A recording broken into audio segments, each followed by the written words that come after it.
Hello there. I wonder how you feel about taking risks. One of the days I was most proud of my younger daughter was the day I found out that she'd decided to go and have a bungee jump.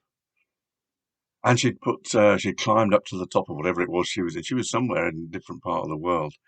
And we only heard about this later. But she got all ready to go and she got to the top. She had the bungee jump, the rope strapped on.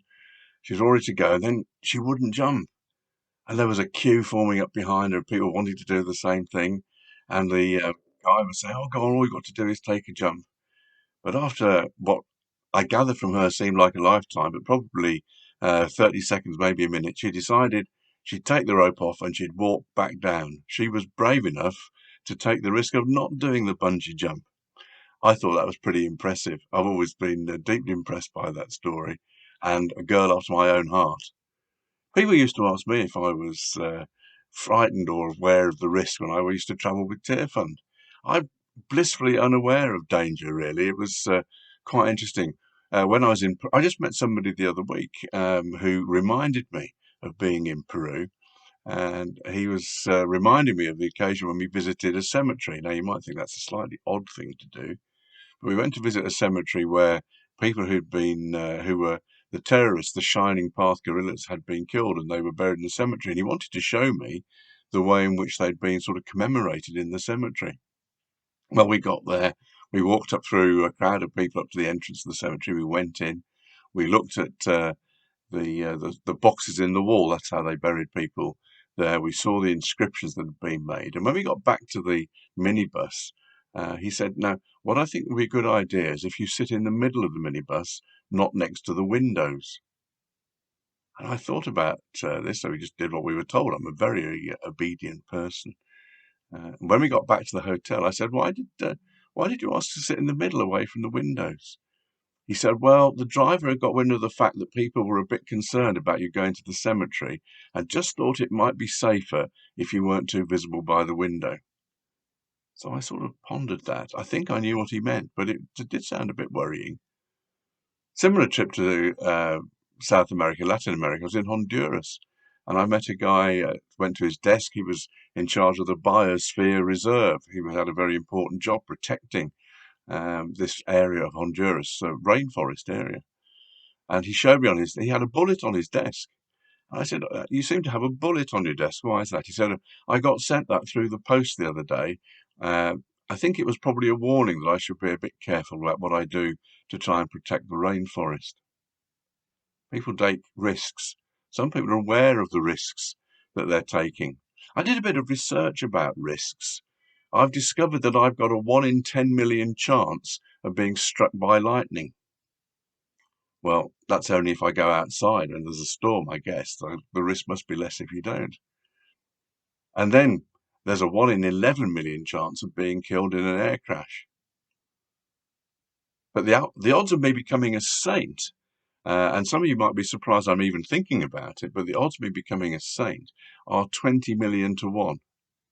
So not much going for that. But then bear in mind that the chance of winning the lottery jackpot in the UK is 1 in 45 million.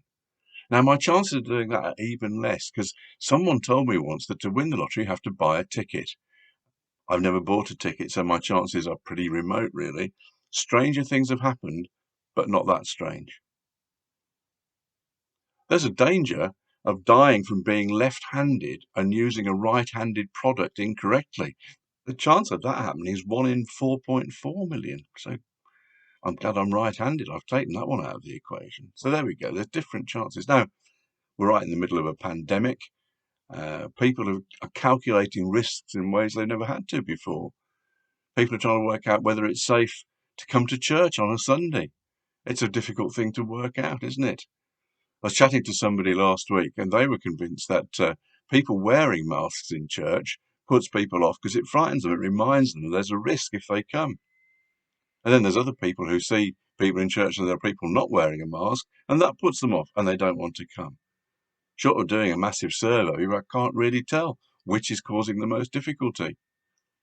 All I can tell you is the leadership team are trying to assess what the risks are and trying to minimise them. That's why singing is a riskier activity because it puts more particles into the atmosphere. So That's why we're asking people to wear masks when they sing.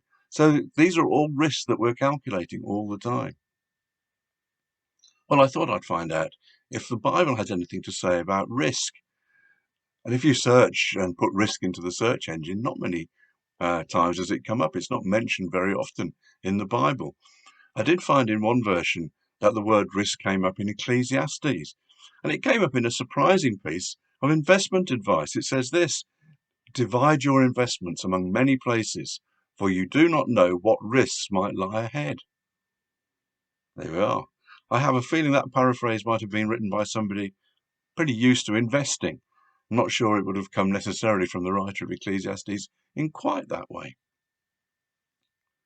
But the word cropped up again further down in the New Testament, and it came from the woman who was ill and took the risk of touching Jesus.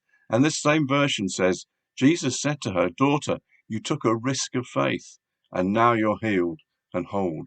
She took a risk in trying to get close to Jesus.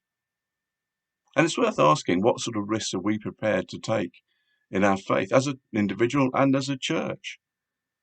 Faith is a kind of risk-taking activity.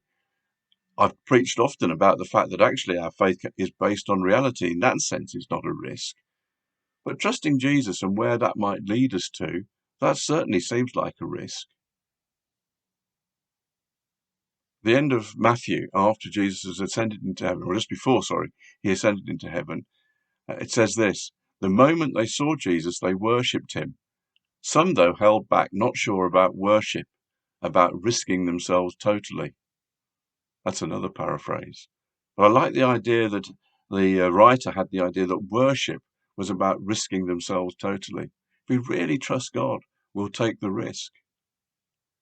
Now there's a risk to weigh up. Which is the greater risk? To trust God fully, or the risk of not trusting God fully? I'll leave you to think about that one. Good to see you.